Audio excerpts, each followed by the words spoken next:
Well, President-elect Trump has used the word, quote, beautiful when he refers to tariffs. He loves them. But the beauty, of course, is in the eye of the beholder. That old sauce holds true. So true. And farmers are bracing for the potential impact of Trump's latest tariff threat against some of the country's biggest trade partners. Some are looking back to Trump's first term as a guide for what could happen when he takes office again next month. Joining us now, John Fleming, a soybean farmer from North Carolina and a board member with the state Soybean Producers Association. So, John, Elon Musk has said that Trump's economic policies could cause short-term pain before long-term prosperity. Well, short-term pain won't mean much for the world's richest man, but are you concerned with what it could mean for you? Well, first, thank you for having me on. Yes, obviously, we're concerned. President Trump has talked about tariffs quite a bit, and specifically singling out China. That's our largest trading partner by a wide margin in the soybean industry. I think Elon Musk's description is probably pretty accurate. There's going to be some short-term pain. The hope is for long-term gain. We are in the export business in soybean industry. We export 24 billion in soybean products. 58% of that goes to China.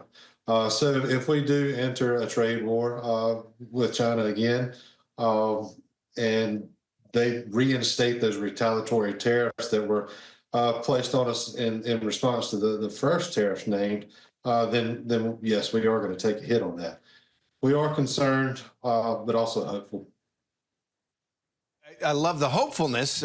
We all are, and we're really glad you came on to give us, we talk about these things in the abstract here a lot in Washington, so it's good to hear your perspective.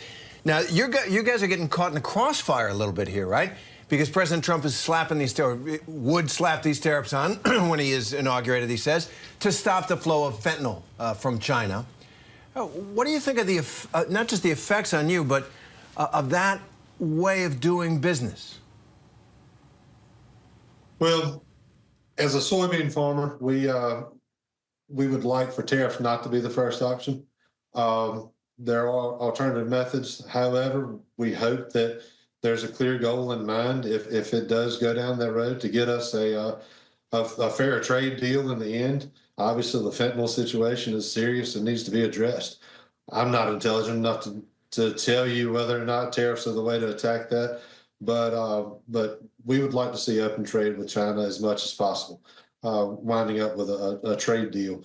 And if we could get back to the phase one trade deal that was established in his first term, would be helpful if we could start from there. Now, you mentioned China, but China shifted more of its soybean purchases to Brazil and Argentina during Trump's first term. Did business ever bounce back? Well, that is one challenge, is after the tariffs were initially put in place, China has strengthened relationships with Brazil as an ag supplier. So, like I said, the goal is to work back into favor with China and to be, their number one supplier. We grow good protein, and they need a lot of it for their population, and we would like to be there. But also, we would like to be able to develop other markets as well. I hate to have all of our eggs in that one basket. And John, if I could ask you kind of a big picture question. We've had this major election, right? It feels like something big happened, and I wonder if one of those things is kind of a rolling back of the era of the free trade that built the American soybean industry over the past generation. The end of globalization, right? You might say. What do you think of that? Do you feel that coming? Possibly. I have no way of knowing what President-elect Trump has got for a goal in mind, and how he's gonna get there. Obviously, he's very serious about using tariffs as a lever.